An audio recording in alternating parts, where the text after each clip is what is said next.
හයි අපි අද ඉන්නේ නුවරඑළියේ. මේ තමයි අපේ දෙවනි දවස. ඉතින් අපි අද යන්නේ ගොඩක් අය නුවරඑළියේ ගියාම යන බෝමුරු වැල්ල බලන්න.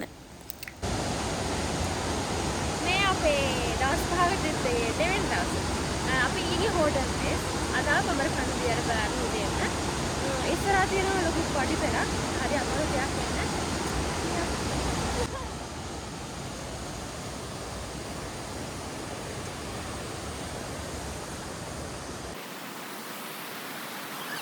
මේ බඹර කන්ද දියල්ල කියලා මේ. මගේ බඹර කන්ද දියල්ල. බොමුරු කන්ද දියැල්ලට නුවරඑළිය ටවුන් එකේ ඉඳන් සාමාන්‍යයෙන් කිලෝමීටර් 15ක් විතර ඇතුළට එන්න ඕනේ. මේ දියැල් බලන්න යන්න නම් පොඩක් දුර කන්දක් නගින්න ඕනේ. සාමාන්‍යයෙන් මීටර් 400ක විතර පොඩි කන්දක් තියෙනවා. සමහර තැන්වල නම් උඩට කන්දක් තියෙනවා. ඒනොත් ප්‍රශ්නයක් නැහැ, එන්න පුළුවන්. මේ නම් පෙන්නන්නේ බලන්නකෝ.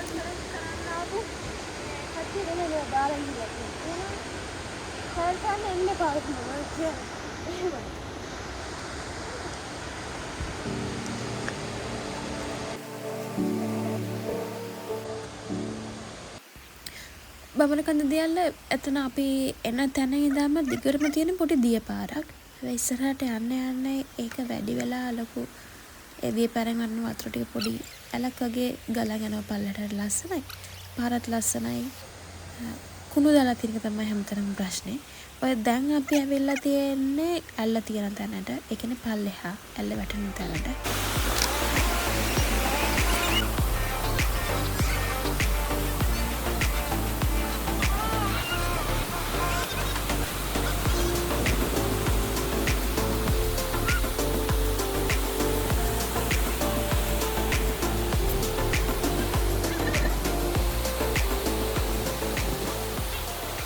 මේ තියෙන දියැල්ල පහළනේ. ඊට පස්සේ අර ගොඩක් අය ෆොටෝ එකක් ගන්න තනකොළ ගොඩක් එක්ක බොමුරු වැල්ලේ. ඉතින් ඒකට යන්න ඕනේ මෙන්න මෙතනින්. චුට්ටක් මේ පොඩි පාරක් තමයි ඔය පේන චූටි පාර දිගේ තමයි යන්න තියෙන්නේ. මේ දවස්වල වතුර වැඩි හින්දා පොඩක් ඕවර්ෆ්ලෝ වෙනවා ඒ ටික.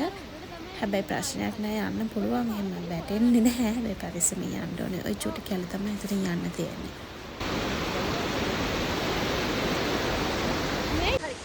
පල්ලෙහා වේව් එක බැලුවානේ. ඒක අපි ඔය මගෙන් ආවර පාලම මැද්දෙන් ඒක මෙතන වතුර වැඩි. වතුර අර ඕවර්ෆ්ලෝ වෙනවා. ඊට පස්සේ එතනින් ඇවිල්ලා ඉතින් යන්නේ අර උඩ දියුනේ බලන්න හැමෝම ගන්නේ තනකොළත් එක්ක ෆේමස් ෆොටෝ එකක්. ඒක ගන්න හොයලා යන්නේ. යා.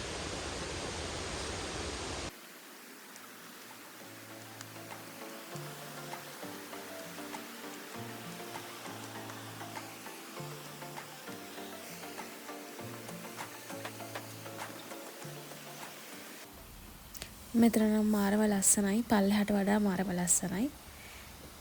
දියැල ළඟටම යන්නත් පුළුවන් අපිට. දියැලෙන් එන හිරකට පරංචිටක් නා ගන්නත් පුළුවන් ළඟට ගියාම.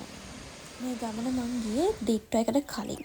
ඩිට්ටෝ එකට පස්සේ සිටුේෂන් එක මම දන්නේ නැහැ හැබැයි. දෙවෙනි දවසේ බොමුරු වැල්ල ඉවර වෙලා අපි දැන් මේ යන්නේ පානම පොතුවිල් පැත්තට. නුවරඑළිය පැත්තේ ඉඳන් පොතුවිල් පැත්තට යන ෆීලිං එක නම් මාරයි. ඒ පාර ඒ දේශගුණය වෙනස් විදිහ නියමයි ඉතින්.